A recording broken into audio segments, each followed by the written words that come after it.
ప్రభు యేసుక్రీస్తు నామములో మీ అందరికీ శుభములు. సామాన్య 10వ సోమవారము. మొదటి పట్టణము ఆదికాండము 3వ అధ్యాయము 9వ వచనం నుండి 15వ వచనం వరకు.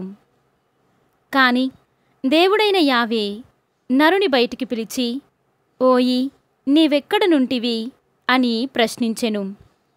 అంతట మానవుడు, తోటలో మీ అడుగుల చప్పుడు వింటిని, నేను దిశములతో ఉంటిని కావున భయపడి దాగుకొంటిని అనెను.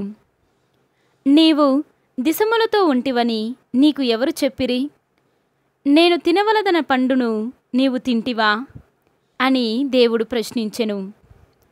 నీవు నాకు తోడుగా ఇచ్చిన స్త్రీ తినుమని నాకు ఆ పండును ఇచ్చెను, నేను దానిని తింటినని నరుడు చెప్పెను. దేవుడైన యావే నీవీ పని ఏల చేసితివని స్త్రీని ప్రశ్నించగా, ఆమె సర్పము ఆ పండు తినమని మోసపుచ్చినది అని జవాబిచ్చెను. అప్పుడు దేవుడైన యావే సర్పముతో ఇట్లనెను, నీవు ఇంత పని చేసితివి కనుక జంతువులలోనూ క్రూర మృగములలోనూ నీవు శాపమునకు గురియగుదువు. ఇక ఈనాటి నుండి నీవు పొట్టతో ప్రాకుదువు, నీ జీవితమంతా మన్నుదిందువు. నీకు స్త్రీకి, నీ సంతతికి స్త్రీ సంతతికి తీరని వైరము కలుగును. ఆమె సంతతి వారు నీ తల చితకగొట్టుదురు, నీవేమో వారి మడమలు కరచెదవు. ఇది ప్రభువాక్కు. సర్వేశ్వరునికి వందనములు. ఈనాటి సువిశేషము పునీత యోహాను గారు రాసిన సువిశేషము 19వ అధ్యాయము 25వ వచనము నుండి 34వ వచనము వరకు. ఇందువలననే సైనికులు ఇట్లు చేసిరి. యేసు శిలువ చెంత ఆయన తల్లి, ఆమె సోదరి, క్లోపా భార్యయగు మరియమ్మ, మగ్దలా మరియమ్మ నిలువబడి ఉండిరి. తన తల్లి తాను ప్రేమించిన శిష్యుడు దగ్గరగా నిలిచియుండుట యేసు చూచి, యేసు తన తల్లితో, స్త్రీ, ఇదిగో నీ కుమారుడు అనెను. ఆ తరువాత శిష్యునితో, ఇదిగో నీ తల్లి అనెను. శిష్యుడు ఆ గడియ నుండి ఆమెను స్వీకరించి తన స్వంత ఇంటికి తీసుకొని పోయెను.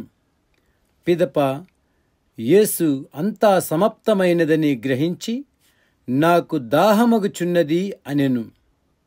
లేఖనము ఇట్లు నెరవేరెను. అక్కడ పులిసిన ద్రాక్షారసముతో నిండిన పాత్ర ఉండెను.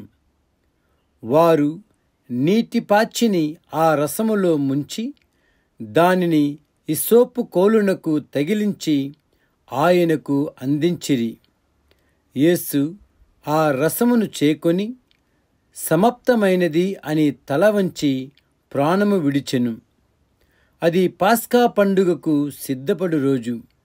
అందుచే యూదులు పిలాతును, రేపటి విశ్రాంతి దినము గొప్ప దినము, ఆనాడు దేహములు శిలువ మీద ఉండరాదు, కాళ్ళు విరగగొట్టి వానిని దింపివేయుటకు అనుమతి నిండు అని అడిగిరి.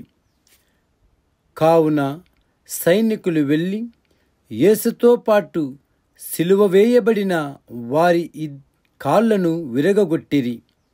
కాని వారు యేసు వద్దకు వచ్చినప్పుడు ఆయన అప్పటికే మరణించి ఉండుట చూచి ఆయన కాళ్ళు విరుగగొట్టలేదు. అయితే సైనికులలో ఒకడు ఆయన ప్రక్కను బల్లెముతో పొడిచెను. వెంటనే రక్తము, నీరు స్రవించెను. ఇది క్రీస్తు సువిశేషము. క్రీస్తువా మీకు స్తుతి కలుగునుగాక.